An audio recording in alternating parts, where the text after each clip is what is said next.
అస్సలం అయికుం my to family అందరికీ నమస్తే. Welcome to SSB world of nature. ఈరోజు నేను వంకాయ పొట్టేలు దబ్బకూర అయితే చేయబోతున్నాను.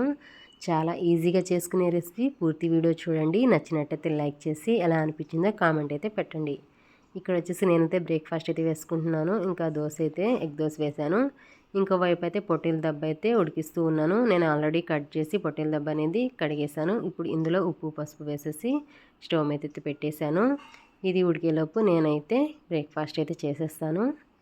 చూడండి, నేనైతే బ్రేక్ఫాస్ట్ అయితే చేసిన తర్వాత చూపిస్తున్నాను. చక్కగా ఉడికిపోయింది కదా, మనకి ఎక్కువ టైం కూడా పట్టదు. ఇప్పుడు ఇదైతే పక్కన పెట్టేసి స్టవ్ వెలిగించి వేరే గిన్నె అయితే పెట్టేశాను. ఇప్పుడు ఇందులో ఆయిల్ వేసి ఆయిల్ హీట్ అయిన తర్వాత సన్నగా కట్ చేసుకున్న ఆనియన్స్ పచ్చిమిర్చి అయితే వేశాను.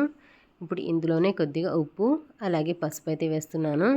మనకు ఆనియన్స్ అనేవి కలర్ చేంజ్ అయ్యే వరకు ఫ్రై చేసుకోవాలి. చూడండి, ఇక్కడైతే ఆనియన్స్ అయితే చక్కగా కలర్ చేంజ్ అయిపోయినాయి కదా. ఇప్పుడు ఇందులోనే 2 మీడియం సైజ్ టమాటాలు అయితే వేస్తున్నాను. టమాటాలు అనేవి చక్కగా మగ్గిపోవాలి. మూత అయితే పెట్టేద్దాం ఒక 2 నిమిషాలు. చూడండి, 2 నిమిషాల తర్వాత అయితే చూపిస్తున్నాను. టమాటాలు అనేవి చక్కగా మగ్గిపోయినాయి కదా. ఇప్పుడు ఇందులోనే ఫ్రెష్గా దంచి పెట్టుకున్న అల్లం వెల్లుల్లి పేస్ట్ అయితే వేస్తున్నాను. ఒక 2 స్పూన్ల వరకు అల్లం వెల్లుల్లి పేస్ట్ అయితే వేస్తాను. ఇది కూడా పచ్చి వాసన పోయే వరకు ఫ్రై చేసుకుందాం. ఇప్పుడు ఇందులోనే మనం ముందుగా ఉడికించి పెట్టుకున్నాం కదా పొట్టేలు దెబ్బ, అదైతే వేస్తున్నాను. ఇది మసాలాలతో పాటు ఒక 2 నిమిషాలు ఈ విధంగా ఫ్రై చేసుకోవాలి. మూత అయితే పెట్టేస్తున్నాను. ఈలోపు నేనైతే వంకాయలు అనేవి కట్ చేసుకుంటున్నాను. ఒక గిన్నెలో వాటర్ అయితే తీసుకున్నాను. అందులో కొద్దిగా ఉప్పు వేసి వంకాయలు అనేవి కట్ చేస్తూ ఉన్నాను. ఇలా ఉప్పు వాటర్లో వేయడం వల్ల మనకు వంకాయలు అనేవి నల్లబడవు, అలాగే చేదు అనేది రాదు. ఇక్కడ చూడండి, వంకాయలు కట్ చేసేలోపు ఇదైతే చక్కగా ఫ్రై అయిపోయింది. ఇప్పుడు ఇందులో మనం ముందుగా కట్ చేసి పెట్టుకున్నాం కదా వంకాయలు, అవి అయితే వేసేస్తున్నాను. మనకు వంకాయలు అనేవి చాలా త్వరగా ఉడికిపోతాయి. మనం మూత పెట్టేసి 2 నిమిషాలు అలా వదిలేస్తే చాలు, చక్కగా మగ్గిపోతాయి వంకాయలు అనేవి. మనం పొట్టేలు దెబ్బ అనేది ఫ్రై కూడా చేసుకోవచ్చు. ఇంకా రసము అలా ఏమైనా సాంబార్ అలా చేసుకున్నప్పుడు ఇంకా పొట్టేలు దెబ్బ ఫ్రై చేసుకుని చాలా బాగుండిద్ది. నేనైతే ఇలా కర్రీలాగే చేస్తాను ఎక్కువగా, వంకాయ అలా వేసేసి. ఇక్కడ చూడండి, వంకాయలు అయితే ఒక 2 నిమిషాల తర్వాత మనం చూపిస్తున్నాను, చక్కగా మగ్గిపోయినాయి వంకాయలు అనేవి.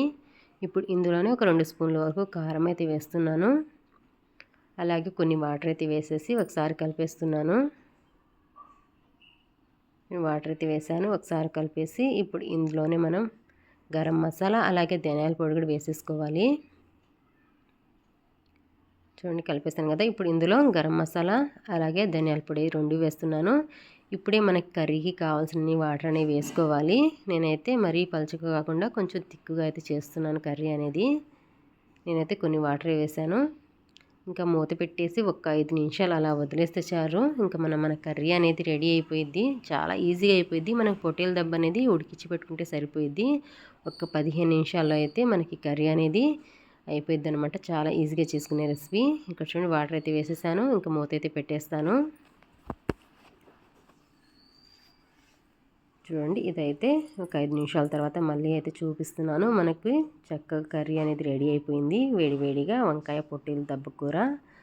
ఇప్పుడు ఫైనల్గా అయితే ఇందులో కొత్తిమీర అయితే వేస్తూ ఉన్నాను. ఇంకా మన కర్రీ రెడీ అయినట్టే.